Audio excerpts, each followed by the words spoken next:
She did everything she thought she was supposed to do. She was kind, patient, understanding, and always available.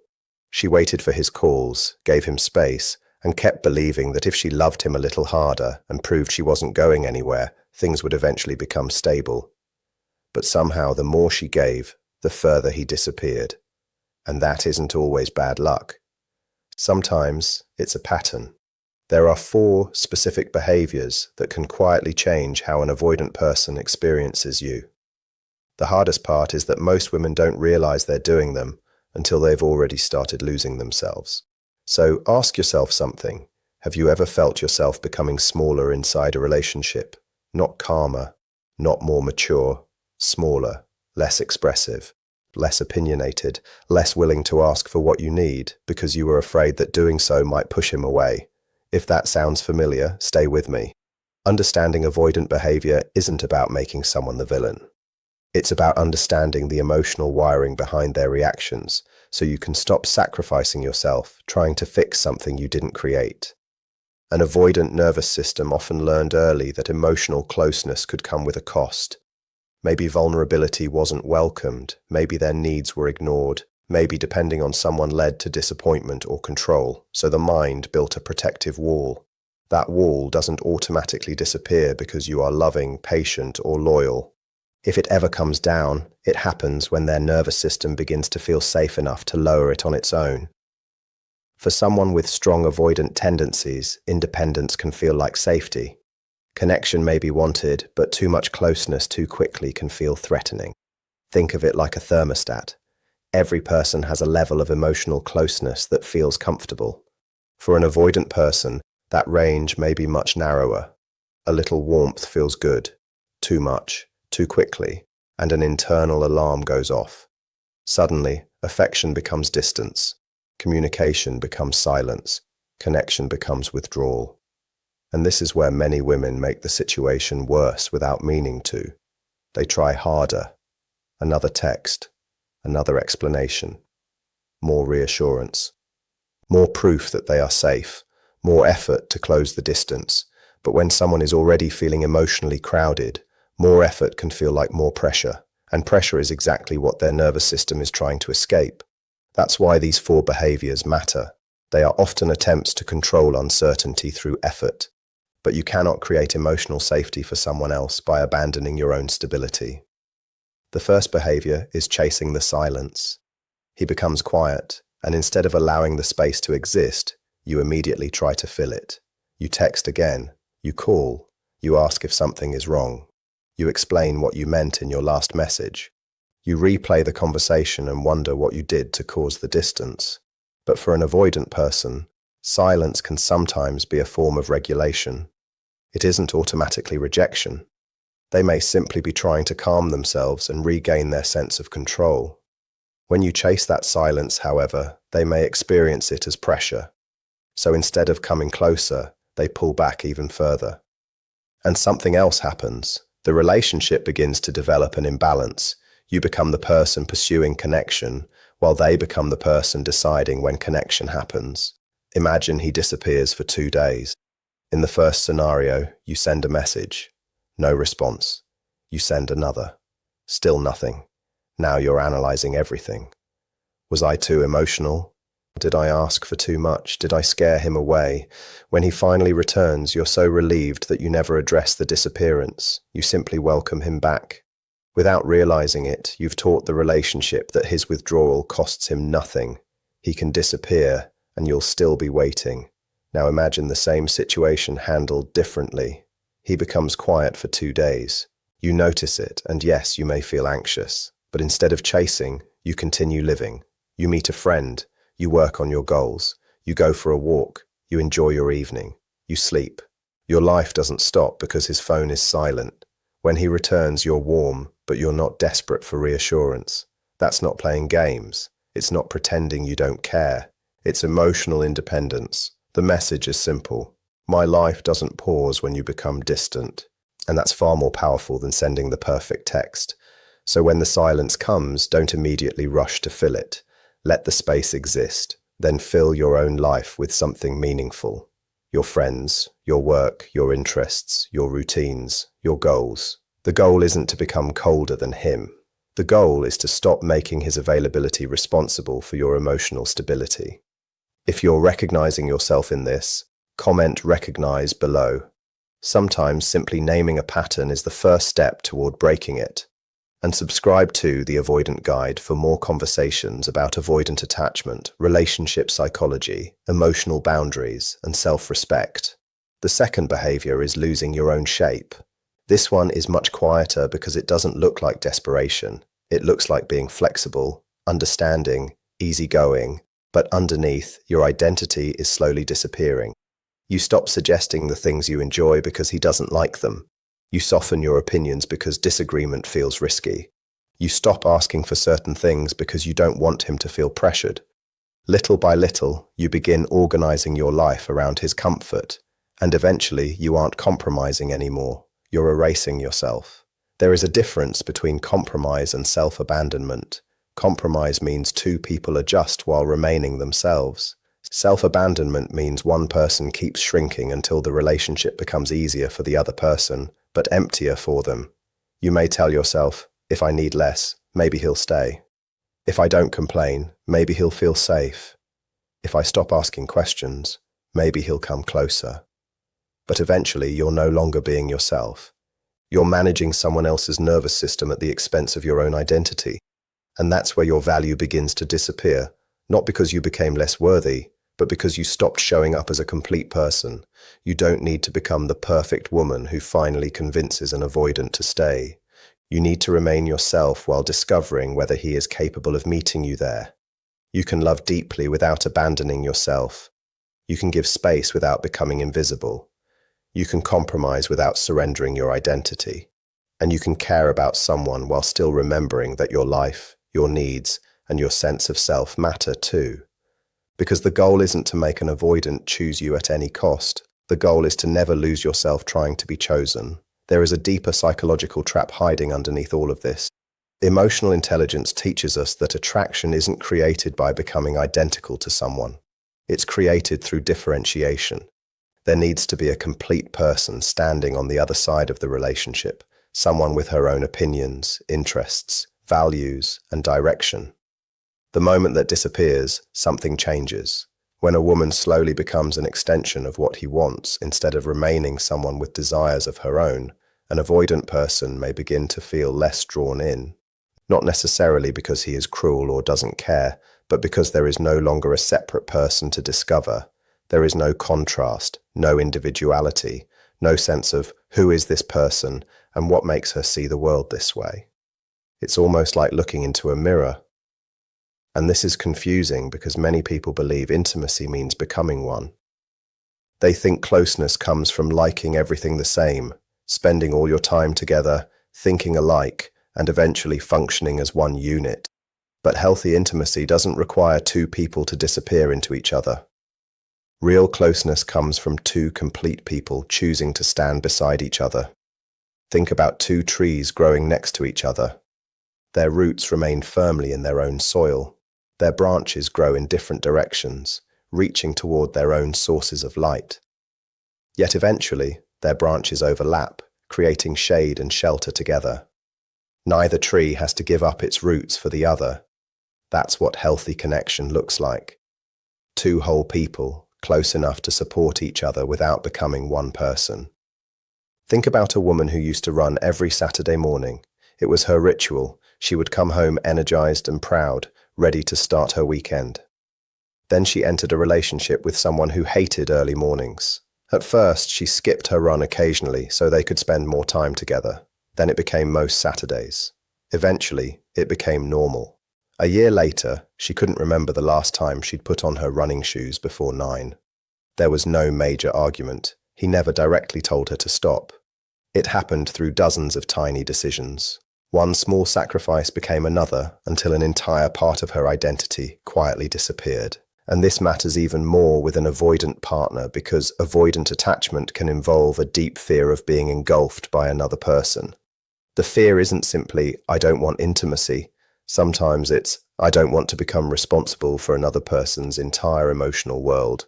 When your schedule becomes his schedule, your opinions begin matching his, your friends disappear, and your happiness becomes dependent on his availability. That doesn't necessarily make an avoidant feel safer. It can make them feel trapped, because now they sense that another person's identity is leaning heavily on them. And that's exactly the kind of emotional pressure their nervous system may have learned to escape. So if you've noticed yourself becoming smaller, don't respond by becoming cold. Don't punish him. Don't suddenly pretend you don't care. Come back to yourself. Keep the plans you enjoyed before the relationship. Keep your friendships. Keep your hobbies. Keep your opinions, even when he disagrees. Keep the parts of you that existed before you started adjusting yourself to fit his comfort. That woman isn't the reason you're difficult to love. She is the woman who made you interesting in the first place. The third behavior is explaining yourself into smaller and smaller pieces. This one often comes from good intentions. You want to be understood.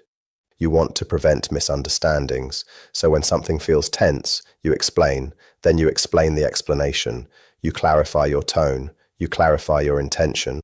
You revisit something from 3 days ago because you're still worried he misunderstood you.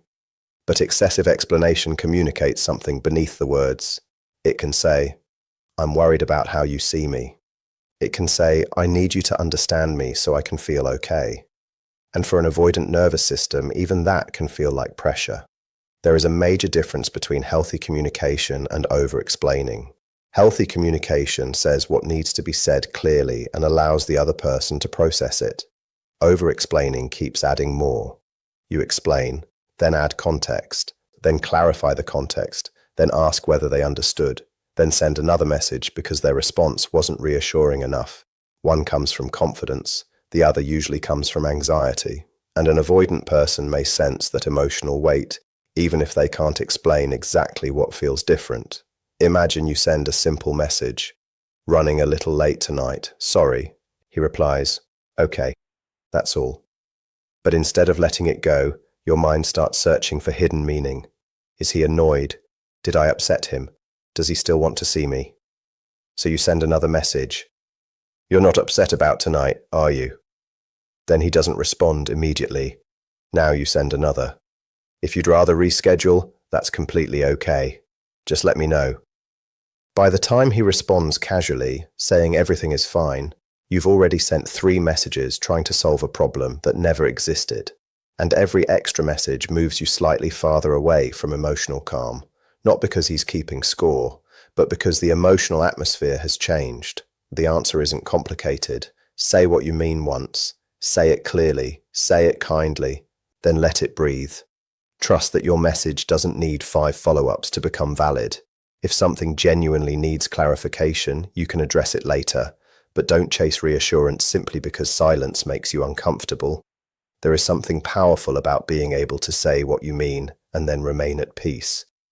That kind of inner certainty is far more attractive than endless attempts to control how someone interprets you. And then we reach the 4th behavior, the heaviest one of all. Accepting less than you genuinely deserve. This is where the damage can become long-term. It looks like tolerating inconsistency. He disappears for days, then suddenly returns, and you respond as though nothing happened. He gives you minimal effort, and you create excuses for it. You accept behavior from him that you would never accept from a close friend. And slowly, the standard gets lowered, then lowered again, until the standard is so low that you barely recognize what you once expected from a relationship. Here's the uncomfortable truth. People often adjust their behavior around what consistently gets accepted. If someone can disappear for 4 days and return without ever addressing it, there is little motivation for the pattern to change. This isn't necessarily malicious. It's simply how behavior works. What faces no boundary often becomes the normal. That's why self-respect matters more than any dating strategy. Self-respect isn't something you announce. It's something you demonstrate. It's leaving a conversation when someone becomes disrespectful. It's refusing to organize your entire life around someone who appears only when it's convenient for them. It's recognizing that inconsistent treatment doesn't have to become the center of your emotional world. Imagine 2 women dating men who regularly disappear without warning. The first woman keeps her schedule open just in case he calls. She turns down plans. She stays constantly available.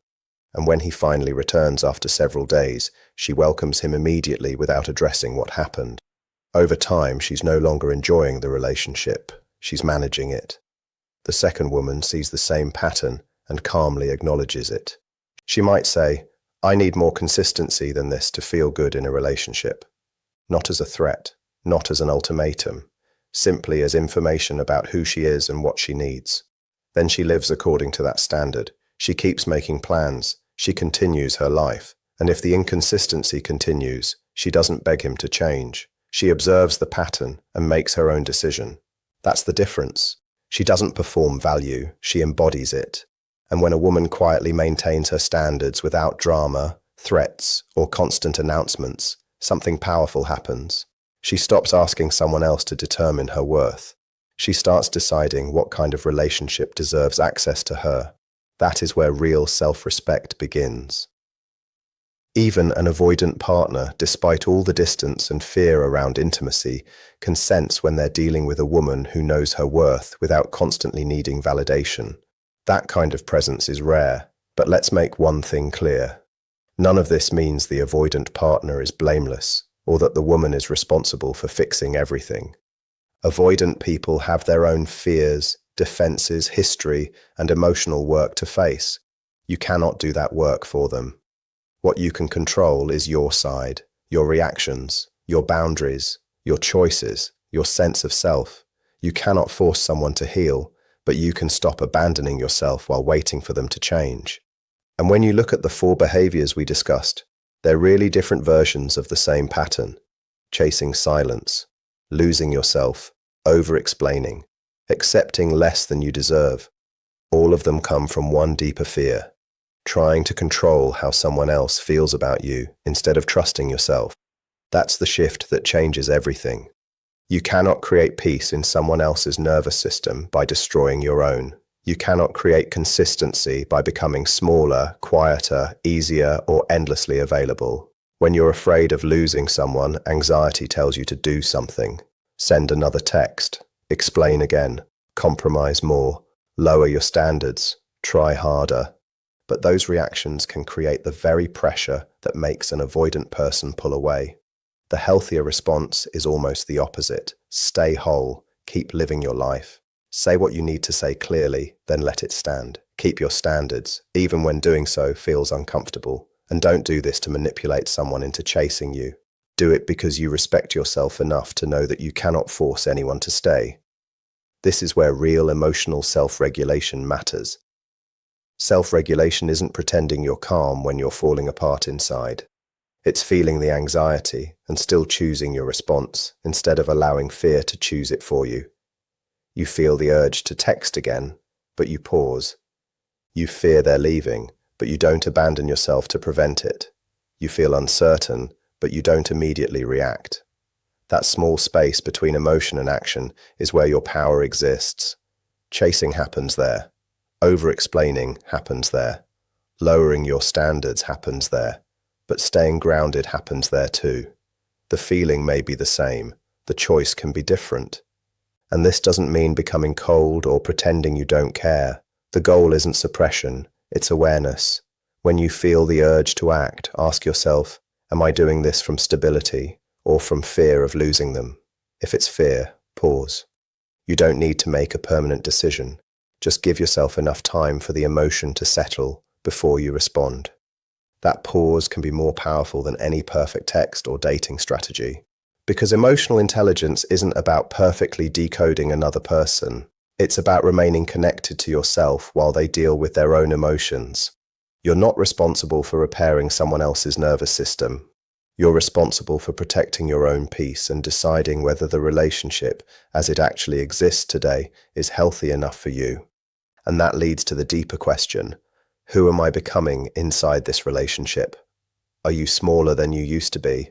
Quieter, more anxious, always waiting, constantly explaining, accepting things you once promised yourself you wouldn't? If so, don't use that information to blame yourself. Use it as clarity. These patterns aren't permanent character flaws. They're learned responses, and learned responses can be changed. You don't need to fix everything at once. If you chase silence, practice letting it sit. If you've stopped expressing yourself, share one honest opinion. If you over-explain, say it once and stop. If you accept less, notice the moment you're about to lower your standard and pause. You won't do it perfectly every time. That's okay. Real change happens through repetition. One different response, then another. Some days you'll catch yourself, other days you won't. That doesn't mean you've failed. It means you're human. And those small choices eventually change more than how someone else sees you. They change how you see yourself. Your routine you start again. The friend you reconnect with. The opinion you finally express. The message you decide not to send 5 times. The standard you almost lowered but chose to keep. These moments may seem small, but repeated over time, they rebuild your identity. They create a life that doesn't depend on someone else's attention to feel meaningful. And ironically, that kind of life often becomes naturally attractive. Not because you're trying to make someone chase you, but because you're no longer chasing validation.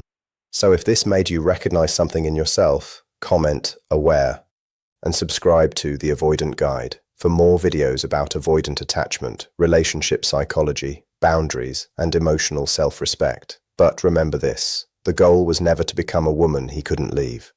The goal was to become a woman you're proud to be, whether he stays or walks away. No relationship is worth trading away the parts of yourself that make you who you are.